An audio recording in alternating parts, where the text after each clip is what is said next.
간혹 성경을 읽다 보면 지금까지 알고 있던 것과 전혀 새로운 사실을 발견할 때가 있습니다. 오늘 본문 말씀이 그 중에 하나입니다. 오늘 본문 말씀은 골로새서 1장에 나오는 24절 말씀인데, 골로새서는 바울이 골로새에 있는 교회에게 쓴 편지이죠. 맨 첫 번째부터 시작을 해서는 인사말을 합니다. 8절까지 하고 그 다음에 9절서부터 23절까지는 분명하게 교회와 예수 그리스도 또는 그리스도와 교회와의 관계를 쭉 설명한 다음에 그 다음에 24절에 봐서는 갑자기 나는 이라고 하는 말로 하면서 오늘 본문이 저희들에게 주어져 있는 것입니다. 이 말씀을 이제 함께 한번 보겠는데, 여러분 읽으시면 좀 궁금하실 거예요. 어떤 거가 지금까지 알았던 것과는 조금 다른 내용을 우리에게 가르쳐주고 있는가 분명히 있습니다. 그 내용을 한번 살펴봤으면 좋겠습니다. 24절 말씀입니다. 나는 이제 너희를 위하여 받는 괴로움을 기뻐하고 그리스도의 남은 고난을 그의 몸된 교회를 위하여 내 육체에 채우노라. 여러분, 어떤 질문이 생겼습니까? 명백합니다. 아마 거의 대부분들이 그리스도의 남은 고난이 어떤 의미인가? 그리스도의 남은 고난? 그러면 그리스도께서 고난을 받으셨는데 이제 불완전하다는 것인가? 미완성인 것인가? 그래서 바울이 여기서 이야기하는 것은 그리스도께서 고난을 받으신 것은 이만큼 대단히 많이 받으셨지만 그 가운데 조금 남은 것이 있어서 내가 그 몸으로 때운다, 내 몸에 그것을 채운다, 그래서 그 고난을 완성한다라고 하는 의미냐라는 그런 오해를 하게 됩니다. 그런 것은 오해입니다. 로마 카톨릭이 가장 대표적인 것이죠. 로마 카톨릭은 이렇게 해석을 합니다.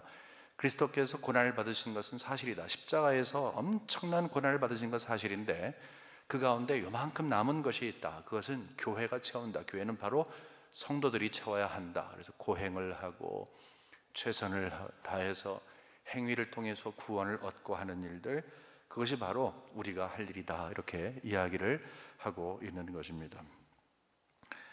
면죄부 이야기 나오죠. 이제 10월달 되면 더 많이 나올 거예요. 올해 종교개혁 시작한 지 500년 되는 날이에요. 1517년에 시작을 했으니까 500년이 되는 날 10월 31일이 그 첫날인데 아마 면죄부 이야기가 엄청나게 많이 나올 거예요. 근데 그 면죄부의 그 근원을 살펴보면 다른 것이 아니라 바로 이 그리스도의 고난을 성도가 채워야 하는 분량이 있다라고 성경을 오해한 내용 때문에 그렇습니다. 그럼 성경이 뭐라고 얘기합니까?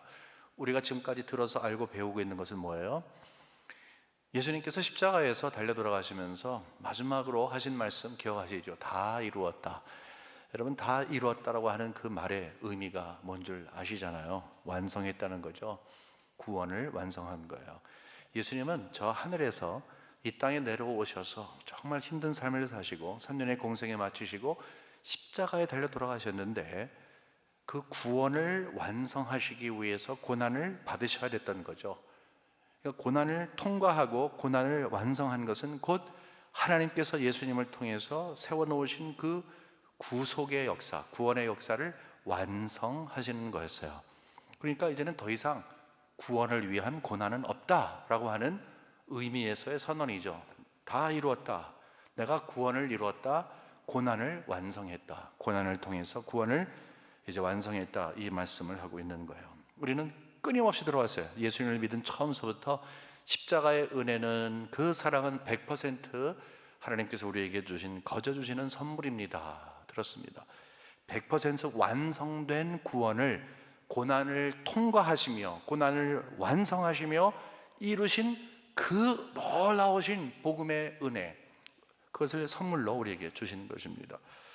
그러면 우리는 여기서 이제 질문을 갖는 거예요. 그리스도의 남은 고난은 무엇이냐? 그러면 분명히 완성됐다고 하면 완성된 거지 남은 고난은 무엇이냐 하는 것입니다. 이 힌트를 얻기 위해서 우리는 좀 전에 말씀드릴 때 골로새서 시작서부터 인사를 하고 9절서부터 23절 본문 바로 앞에까지 교회와 그리스도의 관계, 그리스도와 교회의 관계를 이야기했다고 했잖아요. 거기에서 힌트를 하나 얻어낼 수가 있습니다. 특별히 여기 18절 말씀 요약이 되어 있는데 앞쪽 부분만 보면 여러분이 평상시 들으셨던 내용을 함께 볼 수 있어요. 그는 몸인 교회의 머리시라, 그런 거죠. 그는 몸인 교회의 머리시라. 우리가 잘 이해할 수 있도록 하나님께서 이제 우리 평상시에 우리 삶의 주위에 있는 것 가지고서 잘 설명하셨는데, 그 중에 우리 자신들 또는 모든 생명체에 대한 예를 들으시는 거죠. 머리가 있고 몸이 있어요. 하나라고 하는 것이죠. 그러니까 예수님과 교회는 하나라고 하는 거예요. 여러분, 아무리 기형적인 사람이나 또는 동물이라 할지라도 목하고, 이게 목 위, 머리하고 몸하고 따로 떨어져 있는 것은, 그거는 기형적인 게 아니에요. 죽은 거예요. 그러니까 예수 그리스도가 없는 교회를 상상할 수 없다는 거죠. 교회는 반드시 머리 대신 예수 그리스도에게 붙어 있어야 한다, 그런 말씀을 하는 거예요. 그러니까 정리하면 이거예요. 예수님과 교회는 한 덩어리다, 생명체이다 하는 그런 거죠. 여러분, 머리가 굉장히 중요한 이유는 몸에 있는 모든 근육과 신경, 모든 조직을 이제 명령하는 거예요. 이렇게 행동하라, 이렇게 반응하라 하는 겁니다. 굉장히 빠른 순간에 하지만 어쨌든 머리의 역할은 그렇습니다. 몸은 그 명령을 받아서 행동에 옮길 뿐입니다. 머리는 분명히 있는데 기능을 하지 못하는 사람을 식물인간이라고 이야기를 합니다. 식물인간, 겉의 모습은 살아있는 것 같지만 뇌가 기능을 못하기 때문에 눈도 못 뜨고 호흡도 못하고 몸이 움직이지를 못하는 것입니다. 머리가 되시는 예수 그리스도와 몸된 그 교회는 한 덩어리입니다. 생명체입니다. 교회 주인은 예수님 뿐입니다. 교회 주인은 예수님 뿐이에요. 예수님이 교회를 통치하시는 분이십니다. 교회는 예수님을 주인으로 모셔야 합니다. 그 누구라도 예수님이 앉아야 할 그 머리 자리, 예수님이 앉아야 할 그 주인 자리에 사람이 앉아 있으면 그 교회는 식물 교회가 됩니다. 왜냐하면 명령을 받지를 못하기 때문에 그렇습니다. 예수님은 교회에 생명력을 불어넣으시는 분이십니다. 우리 그렇게 찬송하기도 하고 서로 알잖아요. 교회가 정말 교회 되기를 원한다, 그런 말이 있잖아요. 교회가 교회 되기를 원한다. 근데 교회가 교회 되기 위해서 가장 중요한 것이 있어요. 이것만 제대로 되면 되는 거예요. 예수님을 머리의 자리에 놓는 거예요. 누가 주인인지, 주인 행세를 하고 있는지, 원래 주인이신 예수 그리스도의 자리에 누가 올라가 있으면 제대로 교회가 교회되지 않는 것은 자명한 일입니다. 바로 거기에서 인간이 주인된 교회를 바라보면 절망밖에 없어요. 반짝할 수는 있겠죠. 생명력이 없는 거예요. 머리 없는 몸과 같기 때문에 그래요. 그렇지만 비실비실해 보여도 예수 그리스도가 머리로 있는 교회는 식물 교회가 아니에요. 생명력이 있는 교회라고 하는 것입니다. 그 자리를 차지할 자는 예수님밖에 없어요. 목사도 아니고요, 장로님들도 아니고. 그런가 하면은 여기에서 우리가 교회 전통을 이야기하는데 교회 전통도 아닙니다. 오래 다닌 분들도 아닙니다.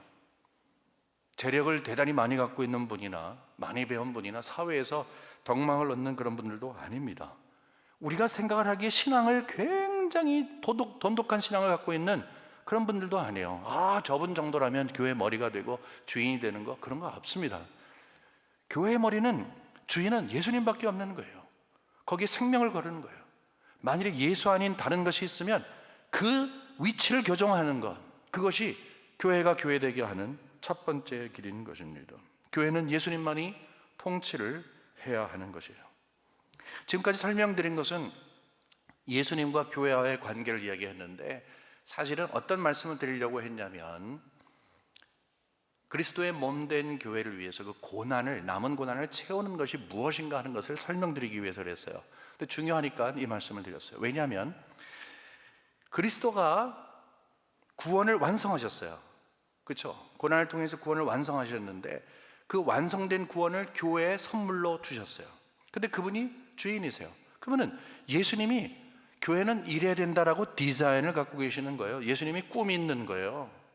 교회는 이래야 된다라고 예수님이 우리에게 말씀하시는 거죠. 근데 실상 이 교회가 이 머리가 되신 예수님의 그 음성을 듣지 못한다면 자기 나름대로의 그런 교회의 모습을 가지려고 노력을 하겠죠. 근데 예수님의 디자인이 바로 교회는 주님이 하늘에 승천하시면서 말씀하시고 약속하신 성령이 오셔서 출발된 교회, 지난 2000년 동안 엄청난 일을 많이 경험하면서 오늘까지 역사 끊지 않고 온 주의 교회는 주인 되신 예수님의 디자인에서 그리스도의 남은 고난을 채우는 그런 교회가 진정한 모습이라는 것입니다. 여러분, 예수님은 구원을 완성하셨어요. 근데 고난을 통해서 완성했어요. 그런데 그 복음을 받은 우리는 복음을 지키고 또 전하기 위해서 고난을 당해야 돼요. 여러분, 예수 믿는 거 쉽지 않잖아요. 넉넉하지 않잖아요. 예수 제대로 믿는 거 절대로 쉽지 않습니다. 그리고 지금도 복음과 함께 고난을 받고 있는 분들 엄청나게 많습니다. 복음은 고난이라는 마차바퀴를 통해서 앞쪽으로 전진하는 것입니다. 고난이라고 하는 것은 항상 복음과 따라요. 복음을 붙잡고 살아가는 것, 지키는 것, 복음을 전하는 것은 고난을 이야기해요. 바로 그것을 두고 있는 거죠. 예수님도 고난을 완성하시기 위해서 고난을 당하신 것처럼 그 완성된 복음을 붙잡고 살아가는 것과 전하기 위해서 반드시 고난을 가져야 된다. 그런 의미에서 우리 교회는 그리스도의 고난을 채우는 남은 고난을 채우는 사역을 한다 하는 것입니다. 바울은 세상의 관점에서 보면 굉장히 대단한 사람이었습니다. 요즘 표현으로 보면 금수저 물고 태어난 사람이에요. 참 한국 사람들 표현 굉장히 잘합니다. 금수저를 물고 태어났어요. 그러면 금수저 아니면 뭐냐 했더니 은수저래요. 또 은수저 아니면 뭐냐 했더니 흙수저래요. 하여튼 대단히 표현력이 좋습니다. 정말 우수한 가정에서 태어나고 많이 배웠고 많이 가졌고 사회적으로도 존경을 받았던 사람입니다. 그 길로 나가면 성공할 사람이었습니다. 하지만 남이 부러워할 만한 그런 삶을 살아도 다 접었어요. 편안한 삶을 포기했어요. 이유가 딱 하나예요. 복음을 전하는 사명을 감당했기 때문에 진지하게 복음을 받아들이고 복음을 붙잡는 삶을 살기 시작을 하고 복음 안에 거하고 이제는 복음을 전하는 사명을 감당하니까 삶이 달라졌어요. 어려워졌어요. 사서 고생을 하기 시작을 했어요. 복음 때문에 도망 다니기도 하고 잡혀서 두드러 맞고 그것도 엄청나게 많이 맞고 옥에 갇힘을 당하고 돌로 쳐서 죽임을 당하고 배반당하고 어려움을 당하고 위험한 일을 당하고 지금 골로새서 쓸 때도 이거 감옥에서 쓰는 거예요. 삶이 완전히 바뀌었어요.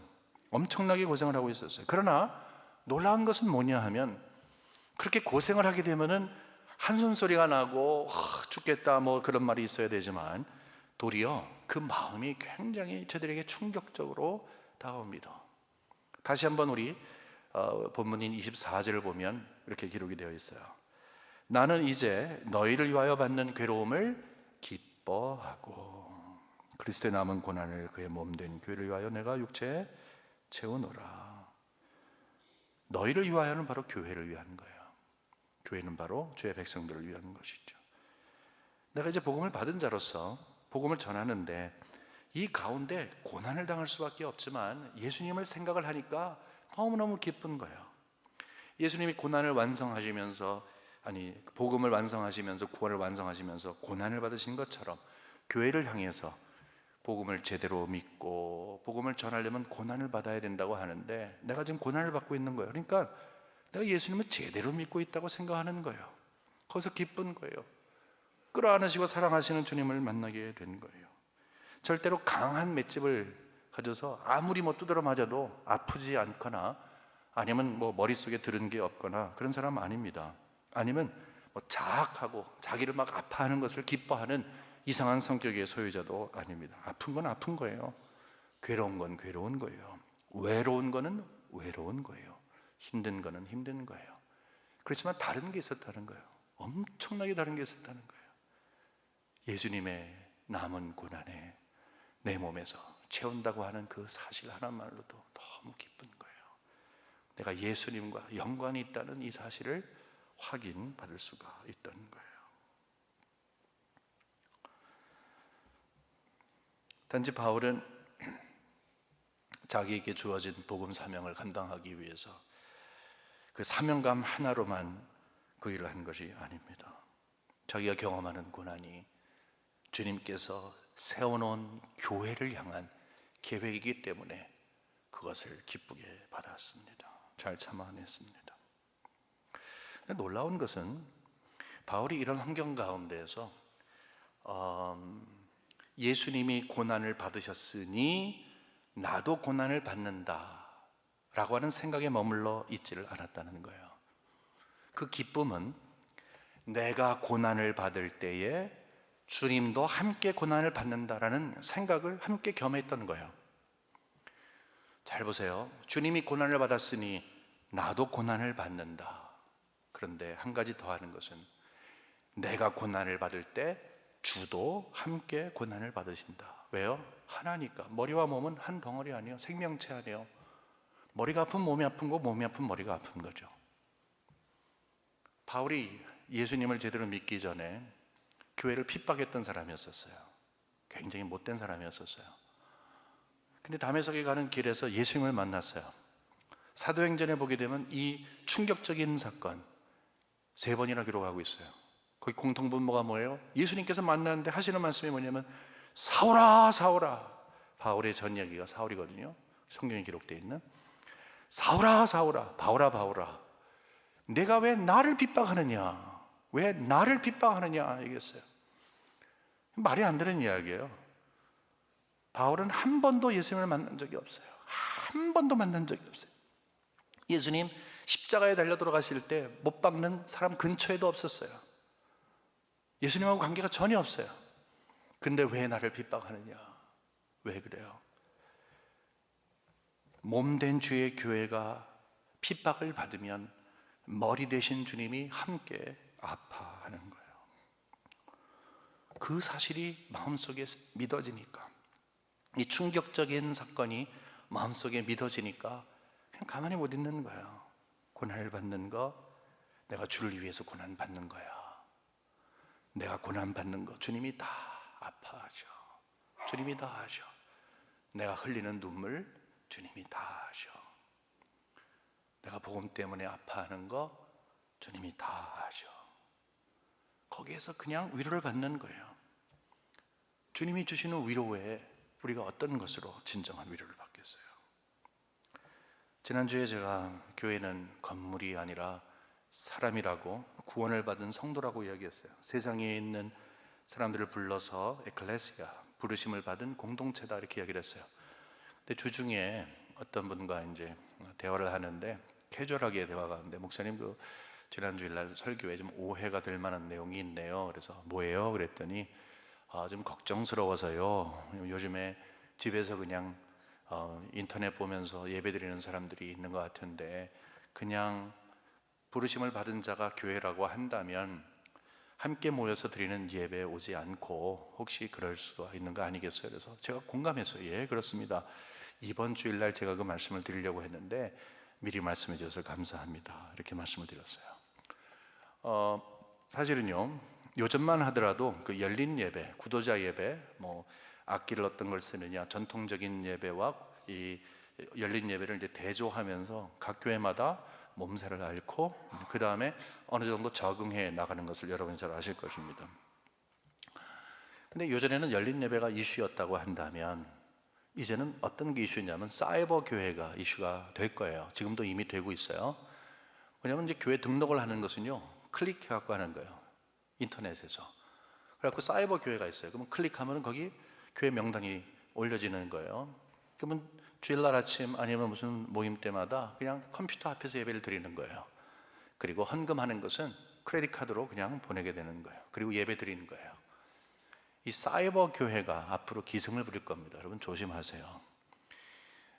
절대 그것은 성경적인 게 아닙니다. 그것은 신형 무교회주의, 우찌모라 간조가 이야기한 그 무교회주의의 하나의 파생되는 21세기의 IT 시대의 새로운 변형된 교회의 모습인 것입니다. 절대로 그러면 안 되는 것입니다. 그런데 초대교회 교부였던 잘 알려진 어거스틴은 교회를 이제 2가지 종류로 얘기했어요.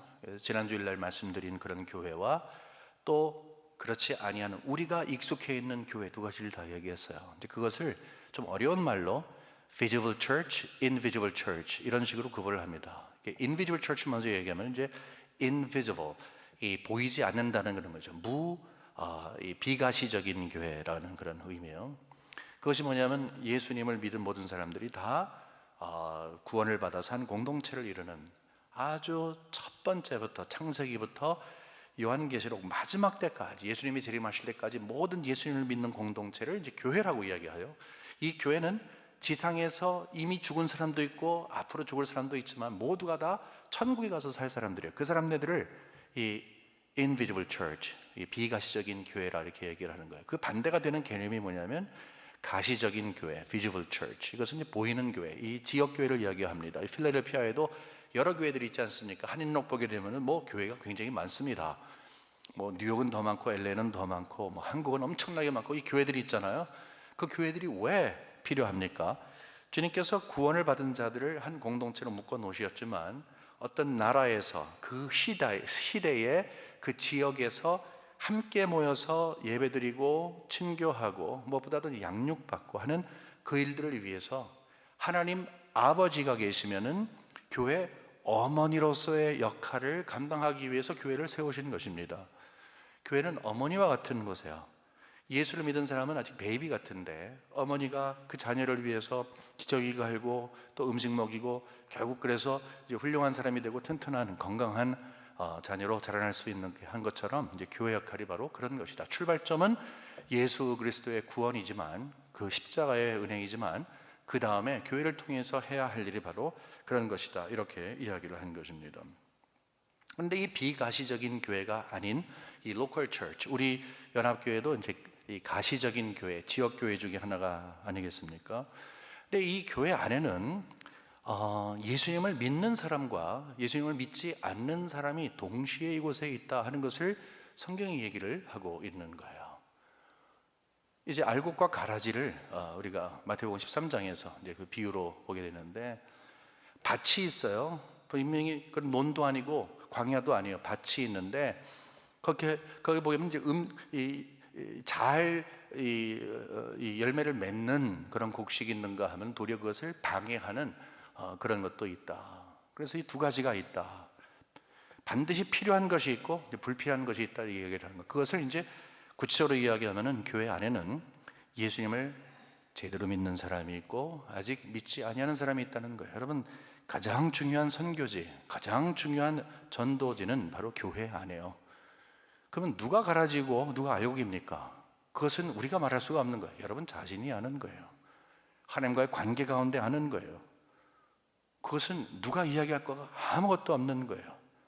그런 실수를 하면 안 돼요. 하지만 본인은 분명히 그 사실을 알아야 되는 거예요. 마지막 날이 되어서 예수님이 이제 재림하시잖아요. 세상 끝날이 있습니다. 세상에 있는 모든 것들 다 없어집니다. 소중한 것, 귀중한 것, 아름다운 것 다 없어져요. 그리고 새하늘과 새 땅이 우리에게 와요. 바로 그때 새하늘과 새 땅에 들어가서 천국에 들어가서 살 사람과 지옥에 들어가서 살 사람이 구분이 돼요. 여러분, 천국과 지옥 이야기 오랜만에 들으셨죠? 사실이에요. 근데 바로 그때 되면 교회에 출석하던 사람이 천국에 가는 게 아니라 예수 믿는 사람이 천국에 들어가는 거예요.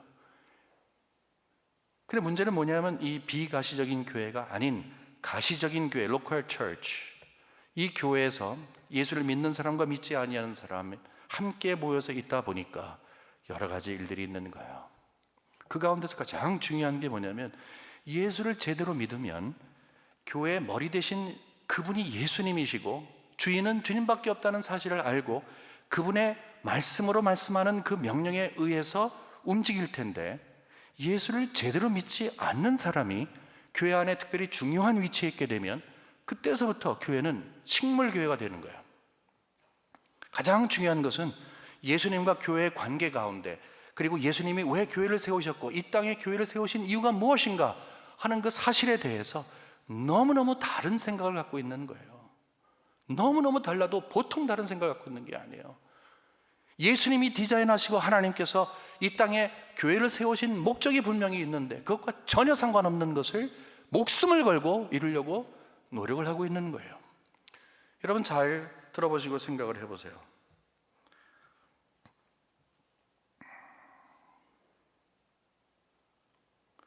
교회는 강해져야 한다. 교회는 대단한 힘을 가져야 한다. 세상과 버금가는 지적 설계를 반드시 해야 한다. 사람이 부쩍거려야 한다. 세상에 대해서 막강한 영향력을 행사할 수 있어야 한다. 정계, 재계, 학계 다 장악해야 한다. 여러분, 성경이 그런 것 가르친 적 있습니까? 저는 아무리 읽어도 그런 내용 없습니다. 아무리 읽어도, 아무리 뒤져봐도, 제가 짧은 기간이지만 말씀을 전하는 자로 하나님의 부르심을 받은 이후에, 신학교에서 공부한 이후에 아무리 찾아봐도 그러한 교회 모습을 참된 교회 모습이라 얘기하지를 않았습니다. 그런데 그런 교회가 참된 교회라고 생각을 하는 거예요. 왜 그렇습니까? 개인의 신앙의 상태가 그렇기 때문인 것입니다. 도리어 주님께서는 교회를 이야기하면서 참된 교회가 되기 위해서는 이것을 꼭 명심해라. 내가 내 자신을 부인하고 십자가를 지고 가라. 십자가는 무거운 거예요. 눌려 있는 거예요. 눌려 살아라, 그 말하는 거예요. 복음과 함께 고난을 받아라. 복음 때문에 잘난 체 하지 마라. 마치 영광스러운 것에 있는 것처럼 말하지 마라. 고난하면 복음, 복음이면 고난인 것을 삶 속에서, 내 피 속에서 그 내용을 항상 담고 있어라, 그 말을 하고 있는 거예요. 근데 그런 생각을 하지 않는 거예요. 복음의 영광을 다른 것으로 생각을 하고 있는 거예요. 외형적인 것으로 생각하고 있는 거예요. 진정한 생명력을 생각하지 않는 거예요. 그리스도께서 남은 고난을 우리에게 허락하시고 그것을 채워가는 것이 교회라고 분명히 말씀에도 불구하고 별로 관심이 없는 거예요. 그거는 그냥 이야기라고 생각하는 거예요. 그런 교회 모습은 바른 교회 모습이 아니라고 알교할 수도 있는 거예요. 여러분, 세상에 존재하는 교회는 사실 완전하지 않습니다. 여러분, 교회 소망을 찾으십니까? 사람이 모인 곳에서 어떤 소망을 찾으셨습니까? 소망이 있어요? 사람이 모인 곳에 정말 소망이 있어요? 이 지상교회, 이 지역교회, 이 local church, 이 visible church, 여러분 여기에서 어떤 소망을 찾으세요? 사람에게 소망을 찾으세요? 행정에 있어요? 프로그램에 있어요? 무엇에 소망을 가지세요? 한 번이라도 정말 여러분에게 소망을 준 적이 있으세요? 혹시 무지개 찾아가는 그런 모습을 갖고 있지는 않으세요?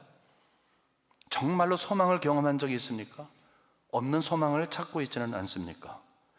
여러분, 성 어거스틴은 이 교회를 방주와 같다고 얘기를 했어요. 제가 어렸을 때 우리 어르신들 기도하실 때 보면 이런 표현을 했어요.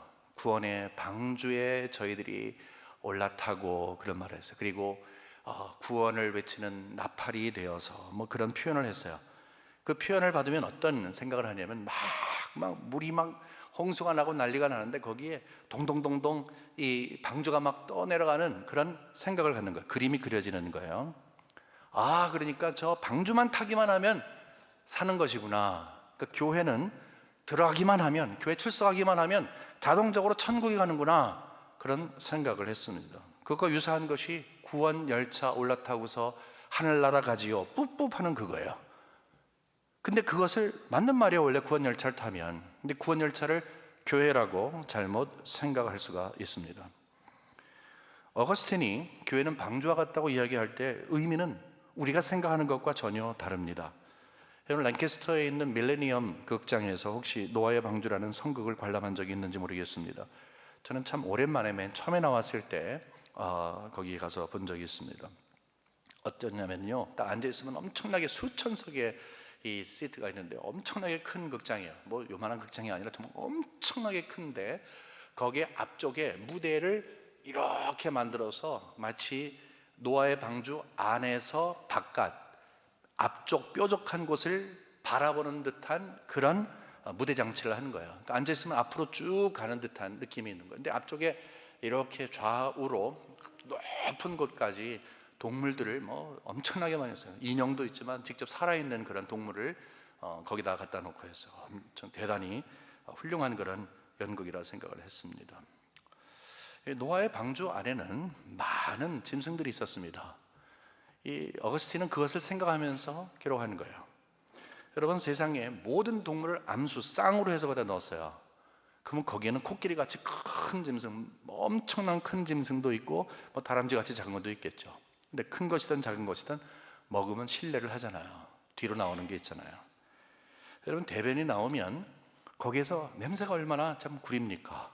그뿐만 아니라 이 암모니아 악취를 한번 생각해 보십시오. 한창 비가 내리는데 지금 여기저기에서 지금 뭐 난리 났습니다. 근데 이 뚜껑을 닫아야 돼요. 이건 죽음이에요. 그렇지 않습니까? 상상을 해보세요. 근데 분명히 제 생각에는 맨 마지막에 뚜껑을 열 때 뻥 소리가 났을 것 같아요. 암모니아가 완전히 찼기 때문에 뻥 소리가 났을 것 같아요. 그 안에 있는 것은 정말 죽을 지경이에요. 교회는 바로 그런 것이다. 죄인들이 모인 것이다. 불완전한 사람들이 모인 곳이다. 이렇게 얘기를 하는 거예요. 교회에서 소망 찾지 마라. 소망은 오직 주님께 있는 거지 지상교회에서 찾을 것 없다 말하는 거예요. 이런 비슷한 표현이 교회는 종합병원과도 같다라고 하는 그런 표현이에요. 종합병원, 육신의 병 이상의 것을 이야기하죠. 마음의 병, 영혼의 병을 주로 이야기합니다. 우리 이민 생활하는 사람들은 제가 요전에 그 연합소식에 아리랑에 대해서 한번 글을 쓰면서 잠깐 여러분과 나눈 적이 있어요. 기회 되시면은 한번 보시고요. 거기 보게 되면 한국 사람들은 한이 있는 거야, 한.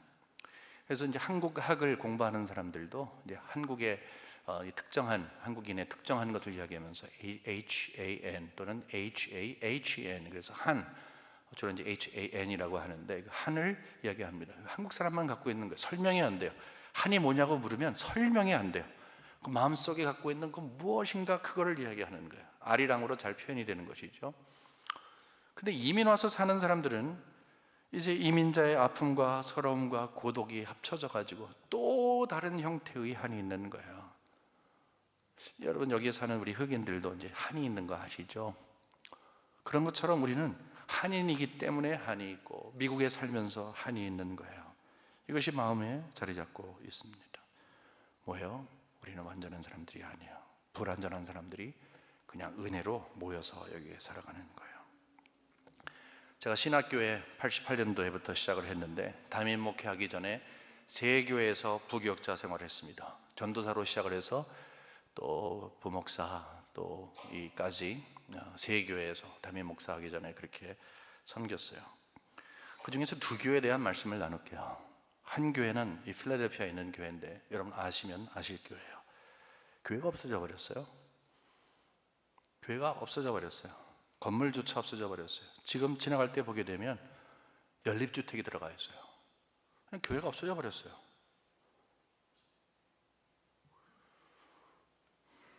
다른 교회는 뉴저지에 있는 교회인데 교회가 둘로 쫙 갈라져 가지고 법정 싸움을 하는데 법정 싸움을 하는 거예요. 결국은 결론이 뭐냐면 변호사만 돈 엄청 벌게 해준 거예요. 양쪽 변호사만.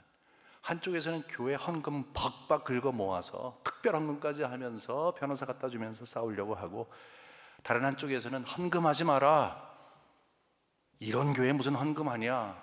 그래서 그 돈을 모아서, 그 헌금이 아니죠, 돈이죠, 돈을 모아서 변호사비를 한 거예요. 결론은 뭐냐면 허탈해요. 허탈.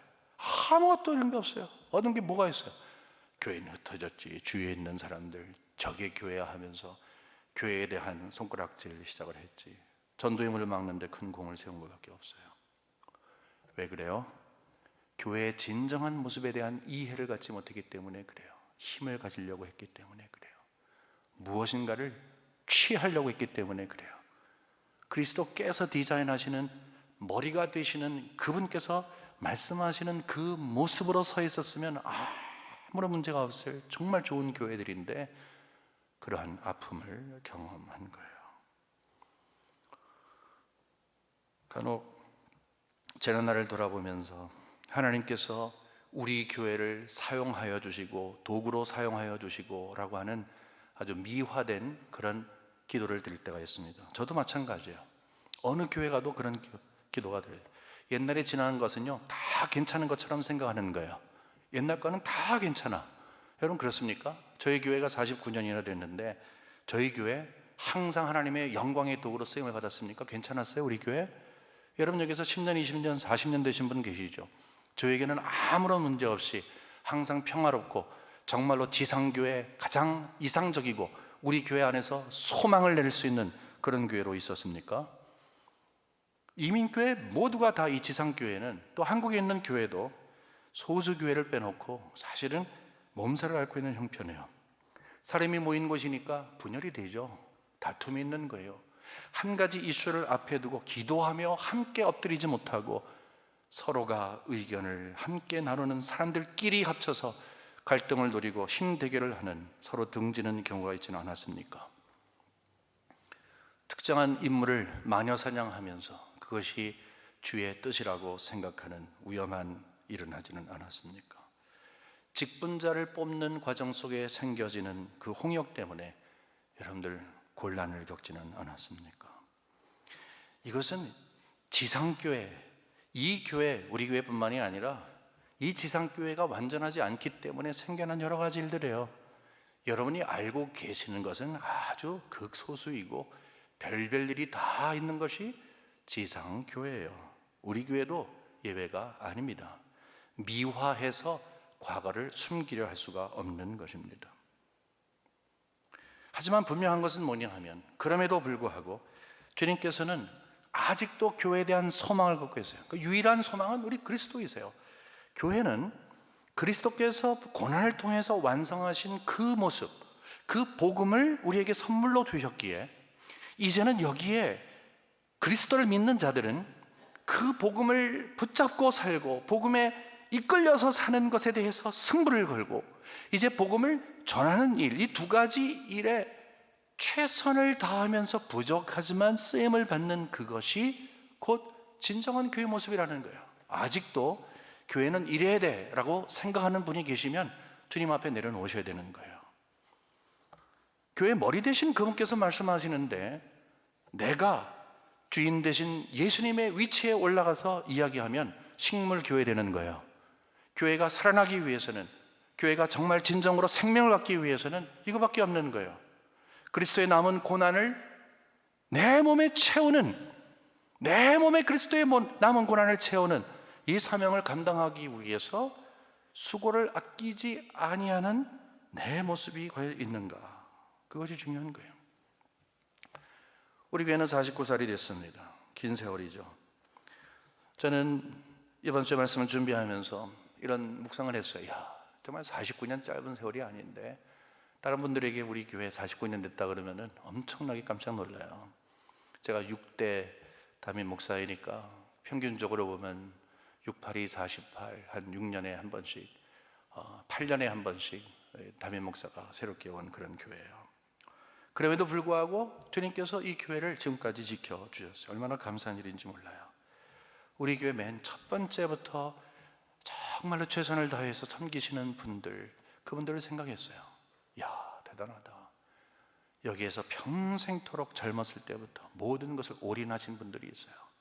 물론 다른 교회에 있다가 오셨지만 이곳에서 함께 오랫동안 정말로 주의 교회를 사랑하셨던 그런 분들 생각했어요. 또 그런가 하면 앞에 드러나지는 않지만 교회를 끌어안고 교회가 교회되게 하기 위해서 눈물로 무릎으로 섬기는 분들 엄청나게 많다는 것 이종은 잘 알고 있습니다. 이 지상교회는 불완전해요. 지상교회는 정말 소망이 없어요. 그래서 유일한 소망은 주님밖에 없어요. 이 불완전한 지상교회이지만 주님께서 지난 49년을 이끌어 오셨다는 것은 은혜예요, 여러분. 여기서 드러나는 것은 우리의 부족과 연약과 하나님의 은혜의 대조인 거예요. 그것이 잘 대조가 될 때, 아, 이거구나 라는 확신을 갖게 되는 거예요. 유럽 교회가 정말로 힘을 얻기 위해서 얼마나 노력했는지 몰라요. 유럽 교회처럼 대단한 힘을 가졌던 교회 없었어요. 지금 왜 저렇게 된 줄 아세요?